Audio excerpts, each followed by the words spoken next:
धनबाद नगर निगम चुनाव को लेकर सियासी हलचल तेज हो गई है। पुरझरिया विधायक संजीव सिंह ने महापौर पद के लिए नामांकन करने की घोषणा कर दी है। उन्होंने बताया कि वे कल अपने समर्थकों के साथ नामांकन दाखिल करेंगे।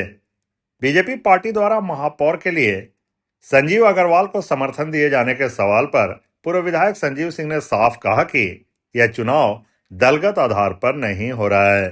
कितने बजे का समय फिक्स हुआ है नामांकन का? कल 10:30 बजे तक हम लोग वहाँ। संजय जी, मुकाबला किससे आप मान रहे हैं इस मेयर चुनाव में अपना कंपटीशन?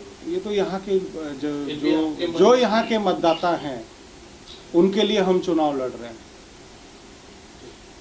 और मतदाता तय करेंगे कि हमसे मुकाबला, मतलब वो जो जब हमारे मतदाता ही जो हमारे लोकप्रिय जनता है उनकी लड़ाई किससे है वो तय करेंगे। आपकी चाची भी लड़ रही है। एक ये जो आपने सवाल किया उसका उत्तर हमने कि मतदाता तय करेंगे। भाजपा से आप भी जुड़े हुए हैं तो एक संभावना ये भी बनता है कि पार्टी आपके प्रति थोड़ा रुख कड़ा दूसरा होगा। देखिए, अपनी बात अगर ये दलगत आधार पर चुनाव होता तो जरूर इस विषय पर विचार किया जाता है। पार्टी दबाव बनाती है तो भी आप लड़ेंगे ना? अब एक बात तो स्पष्ट है कि जब आप लोगों के सामने जब अपनी बात को रख दिए तो शायद इससे पीछे तो कुछ कार्य योजना आपने बनाया होगा, जीतने के बाद क्या कुछ प्राथमिकता में लेंगे कामों को? देखिए, आप अपने अपने क्षेत्रों में अपने अपने वार्ड में पहले तो यह स्पष्ट बता देते हैं कि जो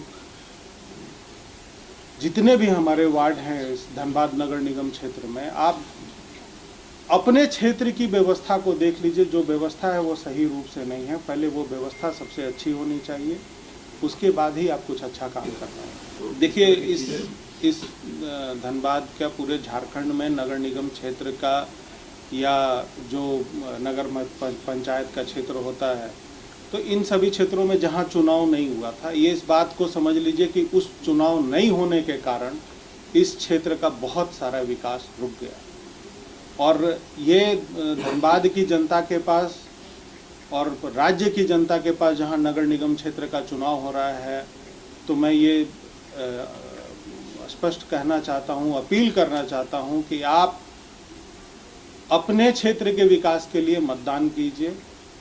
और आप मतदान करेंगे तो निश्चित रूप से आपका धनबाद नगर निगम क्षेत्र और चाहे आपका राज्य में जितने भी क्षेत्र में नगर निगम क्षेत्र होगा वो विकास करेगा। मैं जो हमारे प्रतिद्वंदी होंगे, ऐसे भी लगता है कि अगर वो हमारे विरोधी हैं तो धनबाद के नगर निगम क्षेत्र के विकास के लिए, यहाँ की व्यवस्था दुरुस्त करने के लिए, लोगों की रक्षा के लिए अगर हमको किसी अपने विरोधी के पास भी उनको अगर जाके पैर पकड़ना होगा तो मैं धनबाद की जनता के लिए वो भी करने के लिए तैयार। लेकिन पूर्व मेयर चंद्रशेखर अग्रवाल का है कई तरह के विकास कार्य को उठा रहा है, जनता यही देखकर उनको समर्थन कर रही है। देखिए, विकास पुरुष का नाम दिया जा रहा है। देखिए, ऐसा है ना कि आप सभी लोग, हमको लगता है कि इस देश में कहीं ना कहीं फ्लाइट से आप लोग घूमे होंगे और अपने अपने समय में हर विमान का एक कंपनी होता है, वो सबको कहीं ना कहीं पहुंचाता है।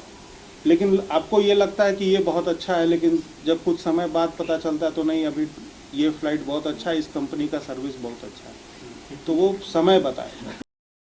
इसमें कोई भी अपनी दावेदारी पेश कर सकता है और अंतिम फैसला जनता करेगी। उधर नामांकन के अंतिम दिन भाजपा समर्थित उम्मीदवार संजीव अग्रवाल के भी नामांकन करने की संभावना जताई जा रही है। ऐसे में दोनों दावेदारों और पूर्व महापौर चंद्रशेखर अग्रवाल के मैदान में उतरने से धनबाद नगर निगम महापौर पद का चुनाव काफी दिलचस्प हो गया है। राजनीतिक जानकारों का मानना है कि संजीव सिंह के चुनावी मैदान में आने से मुकाबला काफी रोचक हो गया है।